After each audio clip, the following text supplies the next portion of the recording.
Audiolivro O Pequeno Príncipe. Capítulo 1. Certa vez, quando tinha 6 anos, vi num livro sobre a Floresta Virgem, Histórias Vividas, uma imponente gravura. Representava ela uma jiboia que engoliu uma fera. Eis a cópia do desenho. Dizia o livro: as jiboias engolem sem mastigar a presa inteira. Em seguida não podem mover-se e dormem os 6 meses da digestão. Refleti muito então sobre as aventuras da selva e fiz com lápis de cor o meu primeiro desenho. Meu desenho número 1 era assim. Mostrei minha obra-prima às pessoas grandes e perguntei se o meu desenho lhes fazia medo. Responderam-me: por que é que um chapéu faria medo? Meu desenho não representava um chapéu, representava uma jiboia digerindo um elefante. Desenhei então o interior da jiboia, a fim de que as pessoas grandes pudessem compreender.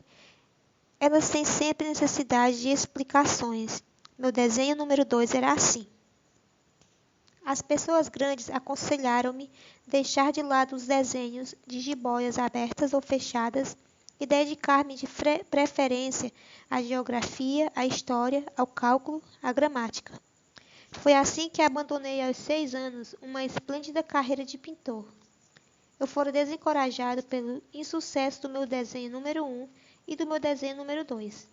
As pessoas grandes não compreenderam nada sozinhas e é cansativo para as crianças estar toda hora explicando. Tive, pois, de escolher uma outra profissão e aprendi a pilotar aviões. Voei, por assim dizer, por todo o mundo. E a geografia, é claro, me serviu muito. Sabia distinguir no relance a China e o Arizona. É muito útil quando se está perdido na noite. Tive assim, no correr da vida, muitos contatos com muita gente séria. Vivi muito no meio das pessoas grandes. Vi-as muito de perto. Isso não melhorou de modo algum a minha antiga opinião. Quando encontrava uma que me parecia um pouco lúcida, fazia com ela a experiência do meu desenho número 1, que sempre conservei comigo. Eu queria saber se ela era verdadeiramente compreensiva, mas respondia sempre: é um chapéu. Então, eu não lhes falava nem de jiboias, nem de florestas virgens, nem de estrelas. Punha-me ao seu alcance, falava-lhe de bridge, de golfe, de política, de gravatas, e a pessoa grande ficava encantada de conhecer um homem tão razoável. Número 2. Vivi, portanto, só, sem amigo com quem pudesse realmente conversar, até o dia, cerca de 6 anos atrás, em que tive uma pane no deserto do Saara. Alguma coisa se quebrara no motor. E como não tinha comigo mecânico ou passageiro, preparei-me para empreender sozinho o difícil conserto. Era para mim questão de vida ou de morte. Só dava para 8 dias a água que eu tinha. Na primeira noite adormeci, pois sobre a areia, a milhas e milhas de qualquer terra habitada. Estava mais isolado que o náufrago numa tábua, perdido no meio do mar. Imagina então a minha surpresa quando, ao despertar do dia, uma vozinha estranha me acordou dizendo: por favor, desenhe-me um carneiro. Ei, desenhe-me um carneiro. Pus-me de pé, como atingido por um raio. Esfreguei os olhos. Olhei bem e vi um pedacinho de gente inteiramente extraordinário, que se me considerava como gravidade. Eis o melhor retrato que mais tarde consegui fazer dele. Um desenho do príncipezinho. Meu desenho é seguramente muito menos sedutor que o modelo. Não tenho culpa. Fora desencorajado aos 6 anos da minha carreira de pintor e só aprender a desenhar jiboias abertas e fechadas. Olhava, pois, essa aparição com olhos redondos de espanto. Não esqueçam que eu me achava a 1000 milhas de qualquer terra habitada. Ora, o meu homenzinho não me parecia nem perdido, nem morto de fadiga, nem morto de fome, de sede ou de medo. Não tinha absolutamente a aparência de uma criança perdida no deserto, a 1000 milhas da região habitada. Quando pude enfim articular palavras, perguntei-lhe: Mas que fazes aqui? E ele repetiu-me então, brandamente, como uma coisa muito séria: Por favor, desenha-me um carneiro.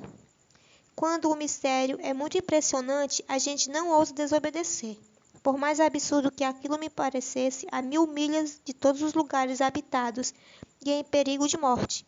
Tirei do bolso uma folha de papel e uma caneta. Mas lembrei-me então que eu havia estudado de preferência geografia, história, cálculo e gramática, e disse ao garoto, com um pouco de mau humor, que eu não sabia desenhar. Respondeu-me: Não tem importância, desenhe-me um carneiro. Como jamais houvesse desenhado um carneiro, refiz para ele um dos únicos desenhos que sabia, o da jiboia fechada, e fiquei estupefato de ouvir o garoto replicar: Não, não, eu não quero um elefante numa jiboia. A jiboia é perigosa e o elefante toma muito espaço. Tudo é pequeno onde eu moro. Preciso é de um carneiro. Desenhe-me um carneiro. Então eu desenhei. Desenho de um carneiro. Olhou atentamente e disse: Não, esse já está muito doente. Desenha outro. Desenhei de novo a foto de outro carneiro. Meu amigo sorriu com indulgência. Bem, vês que isso não é um carneiro, é um bode. Olha os chifres. Fiz mais uma vez o desenho. Novamente o desenho de um carneiro. Mas ele foi recusado como os precedentes. Esse aí é muito velho, quero um carneiro que viva muito. Então, perdendo a paciência, como tinha pressa de desmontar o motor, rabisquei o desenho ao lado e arrisquei. Desenho de uma caixa. Esta é a caixa, o carneiro está dentro. Mas fiquei surpreso de ver iluminar-se a face do meu pequeno juiz. Era assim mesmo que eu queria. Será preciso muito capim para esse carneiro? Por quê? Porque é muito pequeno onde eu moro. Qualquer coisa chega, eu te dei um carneirinho do nada. Inclinou a cabeça sobre o desenho. Não é tão pequeno assim. Olha, adormeceu. E foi desse modo que eu travei conhecimento um dia com o Pequeno Príncipe.